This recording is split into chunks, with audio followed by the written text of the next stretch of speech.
Sabe como um antidepressivo funciona de verdade? Bom, para a gente entender isso, vamos usar uma metáfora um pouco diferente, digamos, um tanto dramática. Pensa no cérebro como se fosse um escritório, sabe? Um escritório super movimentado. E olha só, o personagem principal dessa história, o nosso cérebro, é tipo aquele funcionário que chegou no limite, sabe? Ele tá sobrecarregado, exausto e simplesmente não aguenta mais. Essa frase aqui, nossa, ela resume perfeitamente esse cenário de esgotamento que a gente vai ver agora. Então tá lá o nosso funcionário central, o cérebro, tentando dar conta de tudo. Só que a situação, de repente, piora. E muito. Imagina só, um escritório onde as peças-chave da equipe simplesmente somem. O que acontece? O caos, né? É exatamente isso. E aqui a gente consegue ver o problema bem de perto.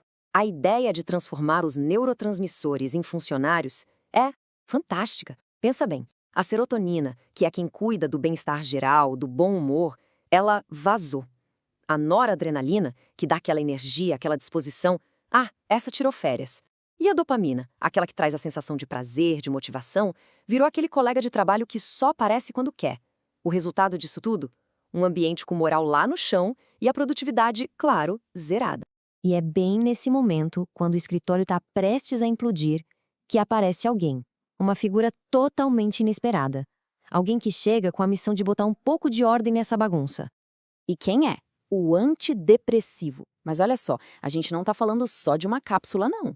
Ele entra na história como um personagem, quase um super-herói. Talvez com uma cara meio cansada, é verdade, mas cheio de boas intenções e com uma missão bem clara. Essa frase aqui é perfeita. É exatamente isso que ele faz.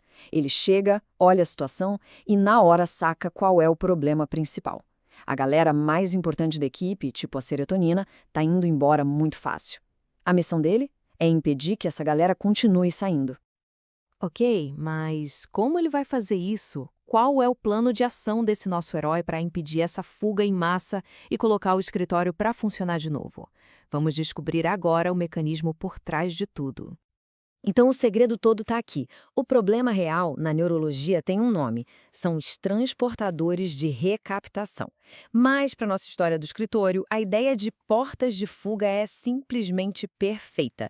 São essas portas que ficam abertas, puxando a serotonina para fora de ação muito, mas muito rápido, antes mesmo que ela consiga fazer o trabalho dela. Olha que comparação boa para entender a ineficiência disso. Antes, é como se um funcionário pegasse relatórios super importantes e, em 10 segundos, jogasse tudo no arquivo morto. Não serve para nada, né? Totalmente inútil. Agora, depois que o nosso herói chega, esses mesmos relatórios, ou seja, a serotonina, ficam ali na mesa, disponíveis, prontinhos para serem usados. E o plano dele é bem simples, direto ao ponto, 3 passinhos. Primeiro, ele chega para dar um jeito na casa. Segundo, ele encontra o problema. As tais portas de fuga estão completamente abertas. E terceiro, a parte mais importante, ele vai lá e coloca uma placa de fechado em cada uma delas. Simples assim. Ele bloqueia as saídas para garantir que a equipe fique onde precisa estar.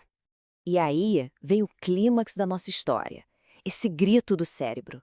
É um grito de alívio, sabe? De quem percebeu que, finalmente, a intervenção está dando certo e a ordem está voltando para o lugar. Então, com as portas de fuga trancadas, a serotonina finalmente tem chance de trabalhar. E os resultados?